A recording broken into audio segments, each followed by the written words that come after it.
À l'ordre du jour ce soir, élection, la jeunesse est-elle mobilisée? Nous poursuivons notre série d'émissions consacrée aux conséquences des élections européennes d'il y a 10 jours, après avoir exploré le vote rural la semaine dernière, ainsi que les ressorts de l'Union des gauches, puis analysé les déterminants du vote hier, et avant demain de nous intéresser à l'Union des droites, arrêtons-nous aujourd'hui donc sur le comportement électoral des jeunesses en France. 60% des 18-24 ans et 66% des 25-34 ans n'ont pas voté ce 9 juin.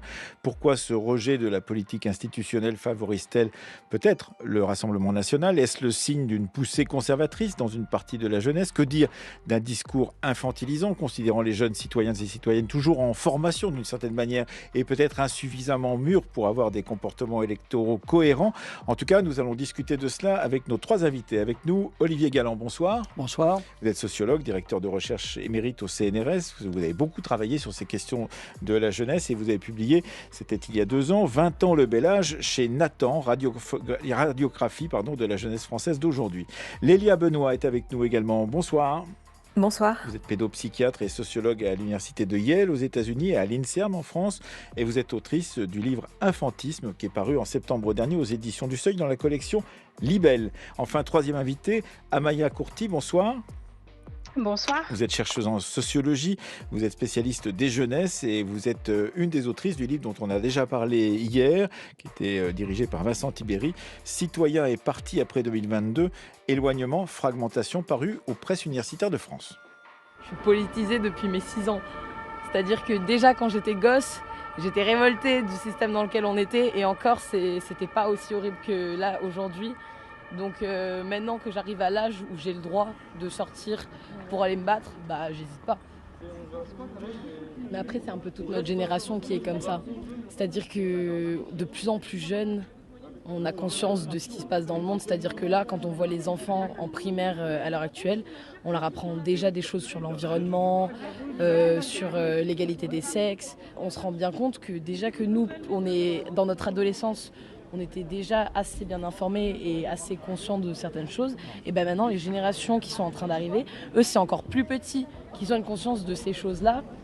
Après, le but, c'est pas de dire non, mais les prochaines générations vont faire le taf et sauver les choses parce que nos parents disaient ça, nos arrière-grands-parents disaient ça. Non, c'est maintenant, c'est à nous de leur laisser un monde meilleur. Mais franchement, il y a de l'espoir. Un extrait des Pieds sur Terre sur France Culture diffusé en mars 2023. Lycéens mobilisés, un reportage de Claudia Prolongeau, d'Élodie Maillot et de Rémi Libowski-Douat, réalisé par Emmanuel Geoffroy. De plus en plus petits, les enfants sont concernés par la politique. Qu'est-ce que vous en pensez, Lélia Benoît, puisque vous avez écrit Infantisme, où vous dites effectivement que la question, par exemple, du droit de vote devrait peut-être être discutée avec une jeunesse de plus en plus jeune et peut-être de plus en plus politisée. Oui, alors je ne sais pas si la jeunesse est de plus en plus politisée, mais en tout cas, les enfants, dès qu'ils sont en âge de comprendre le monde qui existe autour d'eux, s'y intéressent. Reste à savoir si les adultes leur donnent la parole ensuite pour qu'ils puissent exprimer ce qu'ils en ont compris et puis les idées qu'ils ont. Infantisme, vous pouvez développer pour nos auditeurs et auditrices qui n'auraient pas écouté certaines des émissions de la série documentaire consacrée justement à ces questions-là il y a quelques semaines. Comment peut-on le décrire, ce terme d'infantisme ? Oui, c'est une proposition de traduction française du mot childism qui désigne les discriminations et préjugés envers les enfants et adolescents du simple fait de leur âge. Est-ce qu'on peut dire, Olivier Galland, vous qui travaillez depuis si longtemps sur cette question des jeunesses en France, qu'effectivement, il y a un regard peut-être un peu méprisant des adultes que nous sommes des fois sur justement cette idée d'une jeunesse qui serait insuffisamment politisée, différemment politisée de ce que nous étions lorsque nous étions nous-mêmes des jeunes, et qu'il y aurait une distance qui s'établit naturellement ou peut-être moins naturellement entre le regard qu'on porte sur eux et leur comportement électoral en particulier. Alors, regard méprisant, ça peut arriver, c'est assez fréquent, effectivement. Mais néanmoins, il y a un fait patent, c'est que la jeunesse, les jeunes sont de plus en plus éloignés malgré tout de la politique.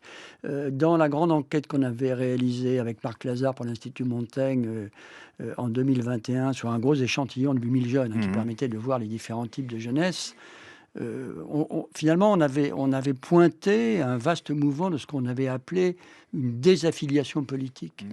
On voyait que 55% des jeunes qu'on avait interrogés, donc des 18-24 ans, ne se sentaient proches d'aucun parti politique. Donc une majorité de jeunes ne se sent proche d'aucun parti politique. Et on voit d'ailleurs, alors on en a eu l'illustration aux élections européennes, puisqu'on a eu un taux d'abstention des jeunes très élevé. Et surtout, si vous voulez, on a une tendance quand même de fond. L'INSEE fait des enquêtes régulières à chaque élection générale sur ce qu'ils appellent l'abstention systématique, c'est-à-dire le fait de ne pas voter aux 2 tours des élections générales. Eh bien, cette abstention systématique, elle s'accroît effectivement d'élection en élection chez les jeunes.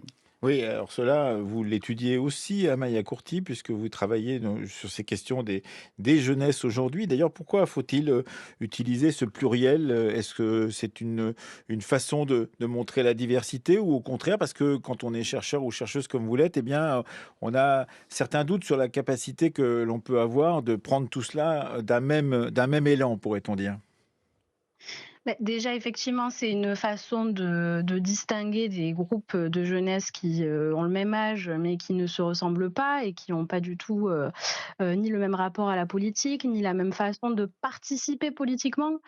C'est-à-dire qu'effectivement, je suis d'accord avec Olivier Galland, il y a effectivement un éloignement, de la politique, en tout cas quand on parle du vote.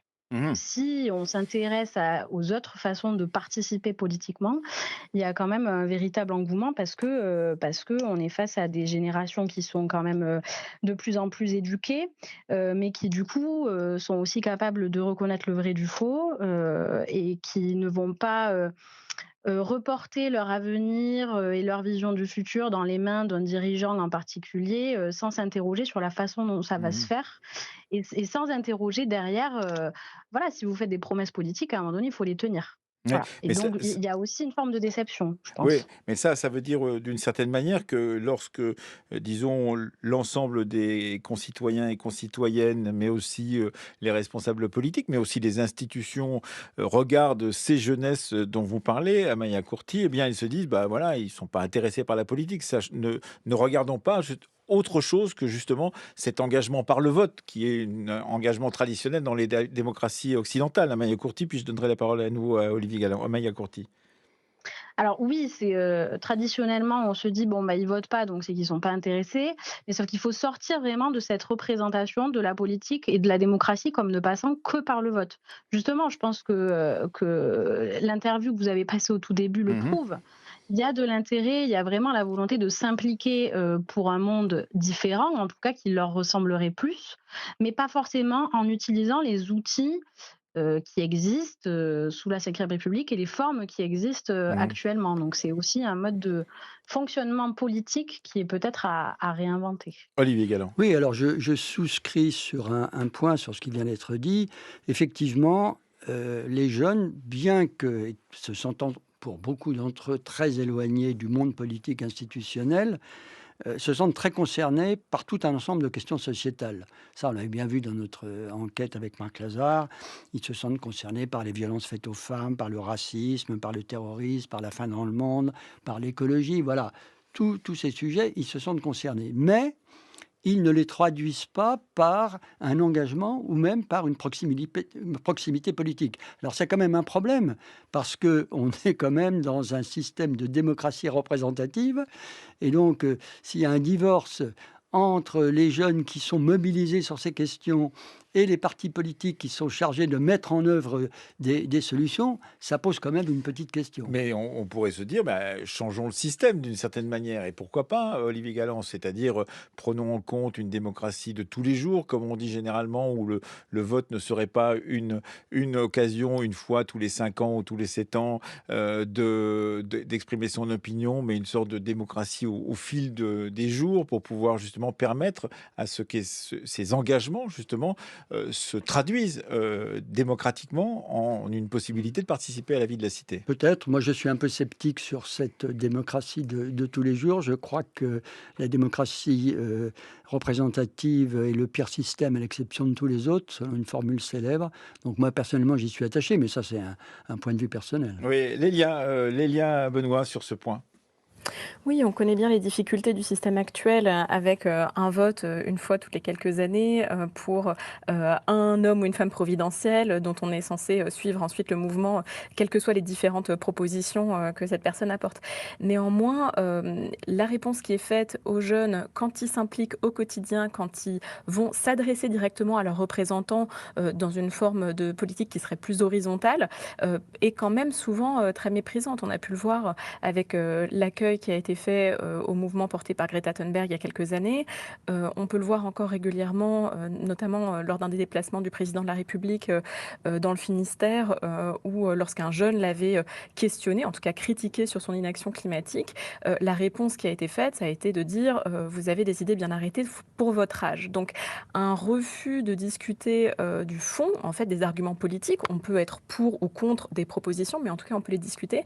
Et ce que ressentent les jeunes, enfin, si on les prend dans leur ensemble, c'est quand même l'impression que dès qu'ils s'expriment, on les renvoie à leur âge, on les renvoie à leur jeunesse, pour ne pas discuter du fond. Oui, sur ce point, Olivier Oui, Galland, oui, oui, puis je partage cette analyse, mais il y a un petit problème avec la démocratie participative telle qu'elle fonctionne, telle qu'on l'a vu fonctionner, par exemple, dans les expériences qui ont été faites ces dernières années. C'est que ceux qui se mobilisent pour participer à ces formes de démocratie sont généralement des jeunes qui sont déjà très intéressés par la politique, qui sont déjà assez engagés, qui sont généralement socialisés à la politique, qui participent souvent à des associations, voilà. Et donc, si vous voulez, les autres jeunes, qui sont une grande majorité en réalité, ceux que dans notre enquête avec Marc Lazare, on avait appelé les désengagés, qui représentaient un quart de notre échantillon, donc des jeunes qui ne s'intéressent pas du tout à la politique, qui ne s'intéressent pas, pour le coup, aux questions sociétales et qui sont des jeunes de milieux populaires, de faible niveau de formation, eh bien, eux, il y a de grandes chances qu'ils restent à l'écart de ces formes de participation. Vous voyez, donc ça, c'est quand même une grande difficulté. oui, sur cette question, Amaya Courti, est-ce que justement le fait qu'il y ait, disons, une grande abstention, une plus grande abstention dans ces milieux de 18-25 ans ou 24 ans et de 25-35 ans, le fait qu'il y ait une grande abstention, est-ce que cela conduit d'une certaine manière à une surreprésentation de jeunes mobilisés, comme on l'a dit pour les élections européennes, en particulier du côté du Rassemblement national, qui peut se vanter d'avoir eu un quart des voix de ces jeunes, mais évidemment, étant donné qu'il y a un très fort taux d'abstention, c'est un peu biaisé. Alors déjà, c'est un peu biaisé et puis encore une fois, les élections européennes, la gauche à l'inverse, s'est présentée avec, 3 ou 4 Oui, partis, différents.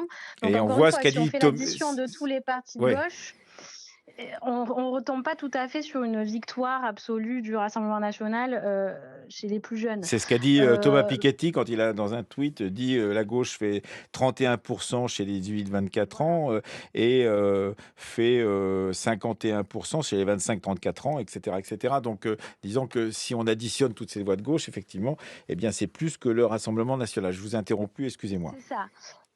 Donc déjà, voilà, il y a ça, qui est à mon avis un point important à prendre en compte. Après, je pense que la problématique de l'abstention particulièrement, chez les jeunesses, c'est que du coup, c'est pas les jeunes les plus mobilisés qui vont orienter la politique, de demain parce que mine de rien, ils restent, minoritaires par rapport aux personnes plus âgées. Donc finalement, là, qui va orienter la politique de demain? Ça va être les gens qui vont se mobiliser et aujourd'hui, les gens qui se mobilisent majoritairement, c'est les gens de plus de 60 ans. Mmh. Donc c'est eux qui vont donner l'impulsion. Si les jeunes ne se mobilisent pas et en l'occurrence ne jouent pas le jeu politique actuel, qui est d'aller voter, Mmh. effectivement, derrière, on va se retrouver avec un personnel politique qui ressemble aux personnes qui les ont élus et qui sont porteurs des valeurs des personnes qui les ont élus. Or, les personnes plus âgées, et on le sait depuis longtemps, hein, c'est pas une nouveauté, sont beaucoup plus conservateurs que les générations actuelles. Et les générations actuelles, en plus, ont tendance à rester, même en vieillissant, moins conservatrices. Voilà. Donc là, on a deux pôles un petit peu qui vont pas dans la même direction, sauf qu'il y en a un qui s'exprime parce que ça fait partie de la norme et un autre qui ne s'exprime pas. Mais est-ce qu'il n'y a Donc pas qui un passe, petit... qui passe inaperçu. Oui, est-ce qu'il n'y a pas un petit problème à Maya Courti disons, faire perdurer cette vision que les jeunesses sont plus progressistes que les générations plus âgées, qu'elles sont, disons, porteuses de révolte et de contestation, évidemment avec les souvenirs à la fois de la résistance pendant la Seconde Guerre mondiale ou de mai 68 un peu plus tard, alors qu'on note aussi dans une partie de ces jeunesses un engagement très ferme auprès du Rassemblement national, par exemple, ou auprès de Éric Zemmour, et que cet engagement-là, d'une certaine manière, est peut-être un engagement social, mais est aussi un engagement politique très ferme, qui ne dit pas justement cette volonté progressiste traditionnellement accordée aux jeunesses. Amaya Courti. Alors, il faut distinguer les personnes qui s'engagent auprès d'un parti politique et qui votent des personnes lambda, enfin des jeunes en Pas de général moi, parce qui que je suis ne. plus un jeune, donc de toute façon, je suis Voilà. assez tranquille. Mais en fait, il faut le distinguer parce que si on regarde les résultats des enquêtes régulières qui sont faites par la CNCDH, on voit quand même que globalement, on est face à des générations. Les générations les plus récentes sont plus progressistes que les générations les plus anciennes sur tout un tas de sujets, sur la peine de mort, sur la question de vivre son homosexualité comme quelque chose de normal. C'est des choses qui ont beaucoup évolué. Et il y a je veux dire, il y a des questions aujourd'hui où on a 90% des répondants qui disent oui, l'homosexualité est une façon tout à fait normale de D'accord. vivre sa sexualité. Ouais, Lélia, Donc sur tout un tas de sujets sociétaux, c'est beaucoup plus progressiste que d'autres générations. Lélia Benoît, puis Olivier Galland. Oui, et puis il pourrait y avoir un agenda politique mondial intéressant sur la question du dérèglement climatique, Ouais. qui a beaucoup mobilisé la jeunesse, qui n'est pas juste une question isolée environnementale, mais qui a des implications économiques, géopolitiques majeures, et qui pourrait être une manière aussi d'organiser une jeunesse qui se mobilise sur ce sujet-là. Simplement, il y a peu de structuration par les générations au pouvoir de cette question-là, et les mouvements qui ont été tentés par la jeunesse avec leurs qualités et leurs imperfections, évidemment, ont été beaucoup raillés et peu suivis d'effets. Olivier Galland. Oui, alors je voudrais revenir sur cette question de jeunesse plus progressiste. Je suis d'accord, mais quand même avec pas mal de nuances. Parce que lorsqu'on exploite, par exemple, comme je l'ai fait, des enquêtes sur les valeurs qui sont faites en Europe depuis le début des années 80, qu'est-ce qu'on voit qui est très très frappant? C'est quand même une convergence des valeurs par génération. Voilà, il y avait, Expliquez-nous. si vous voulez, convergence des valeurs par génération vers ce qu'on pourrait appeler le libéralisme culturel. C'est-à-dire l'idée que chacun, dans sa vie personnelle, est libre de la mener comme il l'entend. Et alors, l'exemple, De on l'homosexualité. parlait, Voilà. l'exemple de l'homosexualité est tout à fait typique. Il y avait un grand clivage sur la tolérance à l'égard de l'homosexualité selon les générations au début des années 80. Maintenant, c'est fini. Il y a eu une grande convergence. Et vous voulez dire que c'est dans toutes les générations? Oui, c'est dans toutes les générations. Et pas simplement dans les générations les plus jeunes. Voilà, alors simplement les plus de 70 ans, on va dire, qui restent marqués par leur éducation d'avant-guerre pour une partie d'entre elles, restent à l'écart de ce mouvement de convergence. Donc voilà, donc il y a ça. Alors ceci dit, c'est ce qui est vrai, et là il y a eu des études aux États-Unis très intéressantes, c'est qu'on a un gender gap qui s'est creusé chez les jeunes, c'est-à-dire celles qui sont vraiment à la pointe du progressisme et des valeurs progressistes, par exemple concernant les questions du genre, ce sont les jeunes femmes. Et ce qui est assez frappant, c'est de voir qu'il y a effectivement un écart qui se creuse entre les jeunes femmes qui sont vraiment à la pointe de ce progressisme et les jeunes garçons qui restent quand même plus en retrait. Sur ce point, Amaya Courti. Alors, d'un point de vue purement, on va dire, intellectuel, oui. Par contre, dans les statistiques, on ne retrouve pas de gender gap, en tout cas dans le vote chez les plus jeunes. Le gender gap qu'on pouvait avoir à l'époque, notamment sur des candidats comme Marine Le Pen, avec des femmes qui y allaient moins vers le Rassemblement national, ce gender gap, il a plutôt tendance à avoir disparu. Vous voulez dire qu'aujourd'hui, on n'a pas de problème pour justement voter quand on est une femme, pour voter pour le Rassemblement national, alors qu'on en avait une auparavant, c'est cela? Oui, tout à fait, tout à fait. En tout cas, c'est ce que démontrent les enquêtes menées par Nona Mayer, par Anja Durovic notamment. Alors, ça ne veut pas dire qu'il n'y a plus de gender gap du tout, hein, mais Aujourd'hui, on a, un niveau de soutien des femmes aux partis de gauche qui a rattrapé et qui a dépassé celui des hommes parce que souvent les partis de gauche sont vus comme plus progressistes justement sur les questions, de féminisme.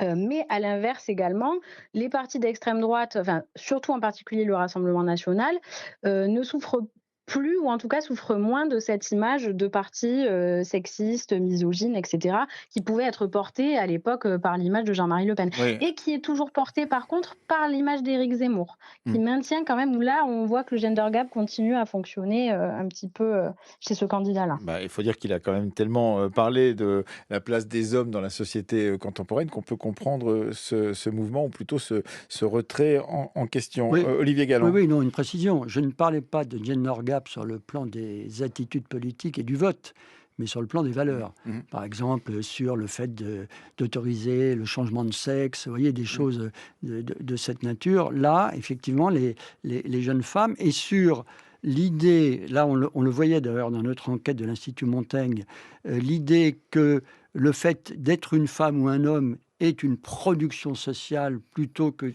de quelque chose d'inhérent à la nature humaine. Là, il y a aussi un écart très fort entre les jeunes femmes et les jeunes hommes. Et vous qui est, Lélia Benoît, qui enseignait à la fois à Yale aux États-Unis et à l'INSERM, qui cherchait à l'INSERM en France, est-ce que vous pouvez dire justement que le regard porté sur les deux sociétés vous fait dire que, par exemple, le mouvement Tradwife qu'on connaît aux États-Unis, une certaine tendance d'une certaine jeunesse à être plus traditionnaliste qu'on l'imaginait généralement, est quelque chose de particulier?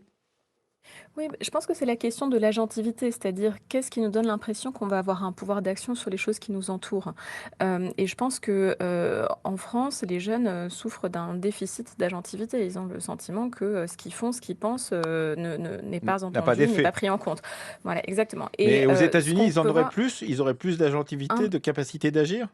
Un peu plus pour certaines choses, à l'échelle locale notamment. Donc il y a l'idée de la politique locale aux États-Unis, donc vraiment, à l'échelle de la commune, à l'échelle, de son lycée, de son établissement scolaire, de son quartier. On peut faire des choses, on peut, s'inscrire dans un club, bouger les lignes, avoir une politique locale et ça, c'est en fait assez, rassurant, pour, Mmh. les jeunes. Et la question du gender gap, c'est aussi, un vécu parfois de certains jeunes hommes d'impuissance qui est beaucoup relayé notamment dans les réseaux sociaux, avec l'impression qu'ils n'ont plus de pouvoir d'agir sur le monde qui les entoure. En tout cas, ils n'ont plus de capacité d'action et donc ils se sentent menacés, etc. Avec le retour de Et ce qu'on ça, appelle les masculinismes, et cetera, exactement. Et ça, je pense qu'en France, on peine à prendre au sérieux le besoin d'agir des plus des jeunes. Et en plus fait, jeunes. on est souvent menacé, on se sent perturbé dès qu'il y a des manifestations, du bruit, etc. Et une difficulté à inscrire sur le long cours comme quelque chose de normal, d'accepter le fait que des jeunes s'impliquent à l'échelle locale, régionale, Mmh. politique, etc. Pour changer leur avenir et avoir un impact sur le monde qui les entoure. 18h43 sur France Culture, vous écoutez le temps du débat. Nous posons la question de savoir si la jeunesse est bien mobilisée dans ces temps électoraux. Nous sommes en compagnie du sociologue Olivier Galland, auteur du 20 ans le bel âge avec un point d'interrogation chez Nathan, de Lélia Benoît, pédopsychiatre et sociologue qui a publié l'année dernière chez Seuil dans la collection Libelle Infantisme, et d'Amaya Courti, qui est chercheuse en sociologie, spécialiste des jeunesses et qui a participé au livre collectif Citoyens et partis après 2022 aux presses universitaires de France. J'ai décidé de rejoindre Génération Z. Génération Z, c'est un mouvement de jeunes venus de toute la France qui se sont retrouvés au début sur Internet et puis par la suite sur le terrain. Des jeunes qui viennent d'à peu près tous les milieux sociaux, de tous les terrains politiques, principalement de la droite, de la gauche, mais aussi des gens qui n'ont jamais été engagés. C'est mon premier engagement politique. Je ne me suis jamais engagée parce que je n'ai jamais trouvé un candidat ou un parti que j'estimais représenter qui je suis et mes idées. Et c'est aussi le vécu qui a fait que je me suis rendu compte de certains problèmes. Moi, personnellement, j'ai grandi en banlieue parisienne, dans le 92. J'ai grandi en cité HLM, etc. Et j'ai vu forcément aussi un gros changement entre mon enfance et aujourd'hui. Et parfois une difficulté de se sentir à sa place, alors qu'on est en France et que c'est pas normal d'avoir des difficultés à être une jeune femme en banlieue parisienne. France Culture, le temps du débat. Emmanuel Laurentin. Un extrait d'un autre Pied sur Terre sur France Culture diffusé en 2021. Celui-ci, un reportage de Rémi Liboski-Douat à la réalisation Emmanuel Geoffroy. Génération Z, à quoi pensent les jeunes avec Zemmour? Il y a tout de même des jeunes qui ont participé à la campagne de Éric Zemmour et qui peut-être continuent à faire partie de ces électeurs aujourd'hui, même si on disait que tout à l'heure qu'ils étaient peut-être moins nombreux que dans d'autres secteurs, Olivier Galland.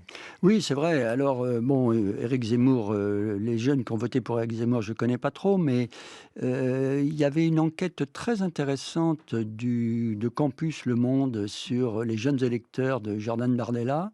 Et ce qui était frappant de voir, je trouve, c'est que finalement, leur attrait pour Bardella et pour le RN n'était pas tellement finalement politique, n'était pas tellement idéologique.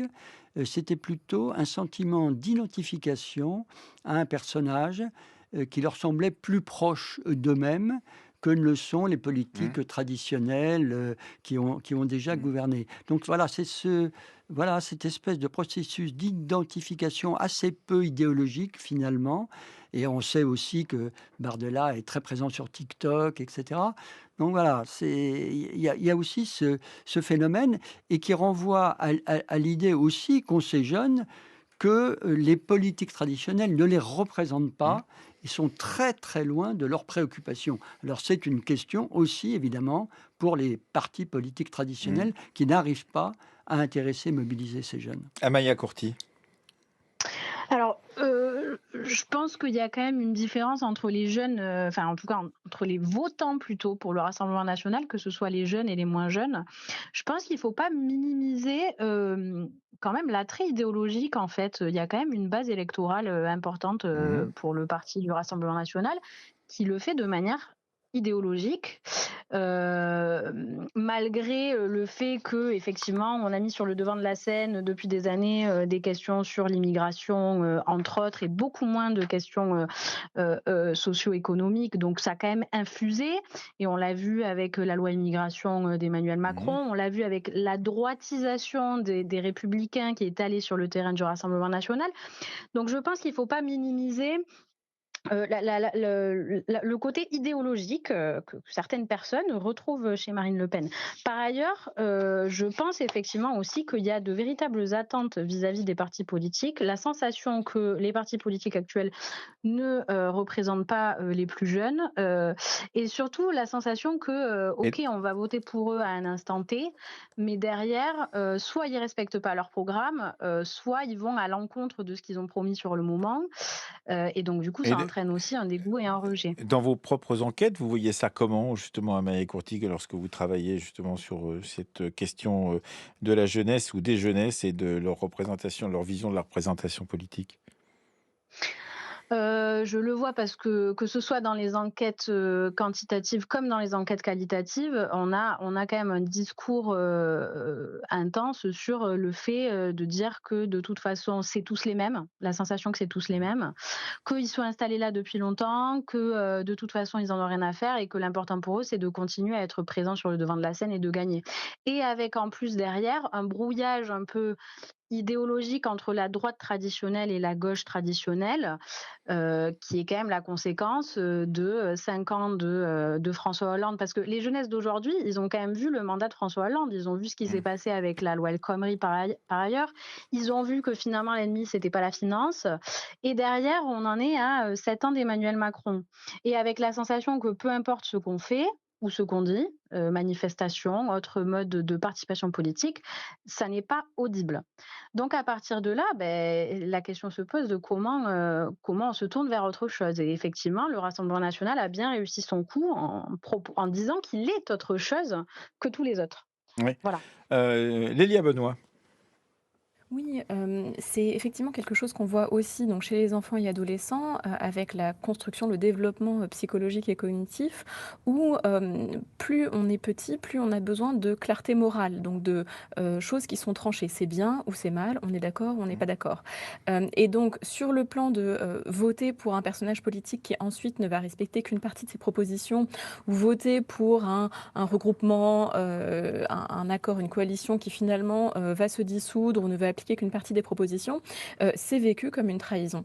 Vous voulez Et dire on que a le beaucoup plus de mal à prendre cynisme, du recul par rapport à ça. vous voulez dire que le cynisme que l'on peut avoir sur justement, eh bien, c'est normal, un homme politique ne tient pas ses promesses, est un cynisme que non pas une partie des jeunesses dont on parle, en l'occurrence les Benoît, Oui, sûr, par avec, rapport aux avec la promesses non phrase ou que tenues. la phrase de Monsieur Pasqua qui disait en tant que ministre de l'Intérieur, les promesses n'engagent que ceux qui y croient, n'est pas audible d'une certaine partie de ces jeunesses-là?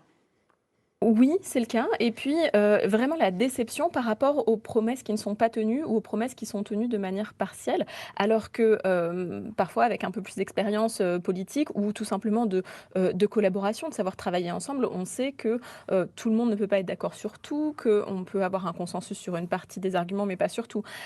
Ça peut être vécu vraiment comme des trahisons ou comme, de la malhonnêteté, quand on est un peu plus jeune. Olivier Galland. Oui, moi je crois que c'est quelque chose quand même de plus profond et de plus ancien que simplement le fait qu'il y a une déception par rapport à des promesses qui n'ont pas été Mmh. tenues. Il faut revenir un peu en arrière. Dans les années 50 et 60, il y avait 25% des jeunes qui votaient pour le Parti communiste. Il y avait 25% des jeunes qui allaient à la messe tous les dimanches. Et donc, il y avait une socialisation politique et religieuse qui était très forte.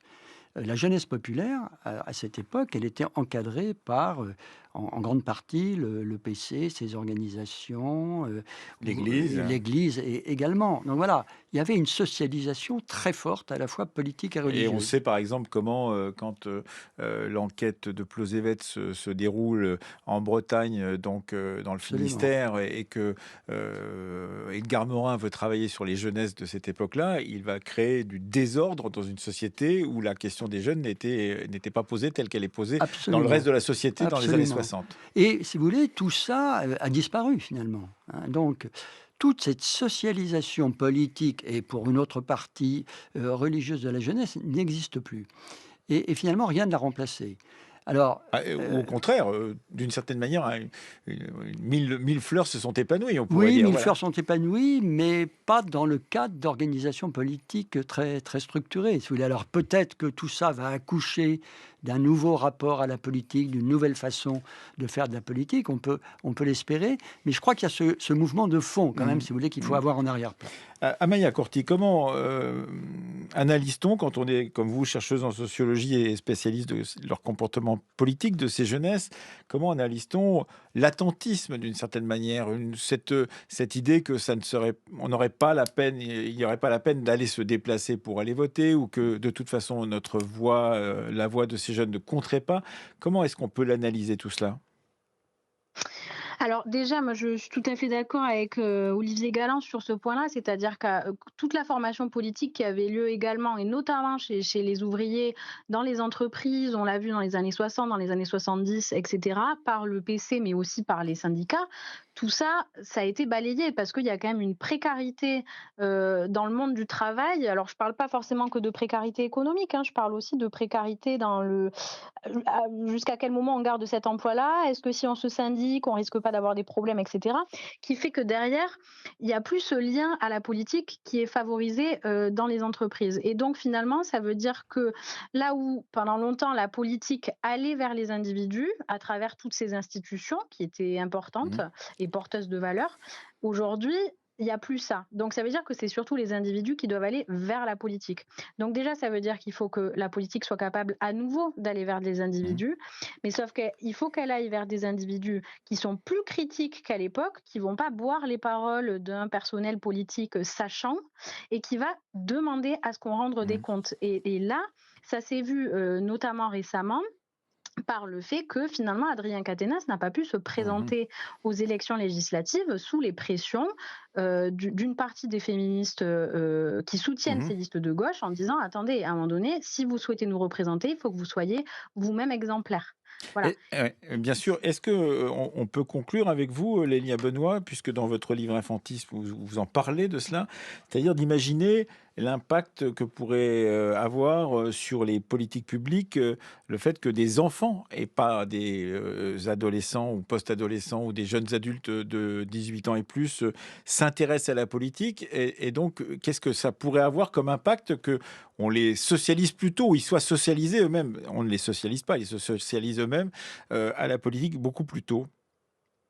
Oui, mais je pense que comme pour tout, voter, ça s'apprend, hein, c'est, pas quelque chose qu'on devrait faire, du jour au lendemain sans avoir eu, d'expérience, au préalable. Donc évidemment, c'est plus difficile d'adopter un nouveau comportement quand on n'en a pas eu jusque-là.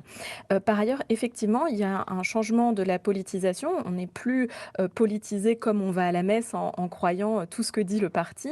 Et moi, dans les enquêtes que j'ai pu mener donc, aux États-Unis, en France, au Brésil, on voit une jeunesse qui est bien informée, qui connaît bien les difficultés de décision, les conséquences que peuvent avoir certaines décisions. Et donc, c'est plus difficile de choisir quand on connaît l'ensemble du tableau et quand on ne suit pas aveuglément la doctrine. Mmh. Donc, je pense que ça nous invite à penser peut-être un système de représentation peut-être plus parlementaire où on vote par proposition, un petit peu le format suisse, hein, si on voudrait, puisque c'est vraiment ce qu'appellent certains jeunes en disant, moi, je ne veux pas donner toute ma confiance à une personne providentielle, quelle qu'elle soit. J'aimerais qu'on m'interroge sur ce que je veux pour chaque proposition et puis qu'on puisse peser le pour et le contre et faire une décision qui soit plus mûre. Oui, mais donc effectivement un changement complet d'une certaine manière de la façon dont on pense la représentation politique, même si la question des votations en Suisse est une question importante, Olivier Galland, Oui, et on oui, termine là-dessus. oui, tout à fait. Mais si vous voulez, il faut tenir compte aussi du fait que moi je vois, qu'on a vu dans nos enquêtes, qu'il y a un clivage culturel, je reviens sur cette idée, très profond à l'intérieur des jeunesses, hein. C'est-à-dire Ah qu'il ben, y a, on a dit les jeunesses d'ailleurs, voilà, on faut sait dire pas. les jeunesses, voilà. Il y a un clivage, et je pense que ce clivage culturel s'aggrave, se creuse. Donc il y a des Vous le jeunes. pensez ou vous en avez la preuve, pourrait-on dire? Oh, C'est une, la preuve. oui, Difficile, oui. restons prudents. Mais j'ai le sentiment, disons, que que ce clivage se creuse et qu'on a. Alors parce qu'on a, ce qui est frappant, c'est qu'on a une élite scolaire qui est, on l'a vu avec Sciences Po, qui est de plus en plus, effectivement, qui sont de plus en plus politisés et radicalisés. Et d'un autre côté, une autre grande partie des jeunes qui, eux, s'éloignent de la politique. Alors, effectivement, il faut les rattraper. Et c'est une tâche difficile. Merci en tous les cas à vous trois.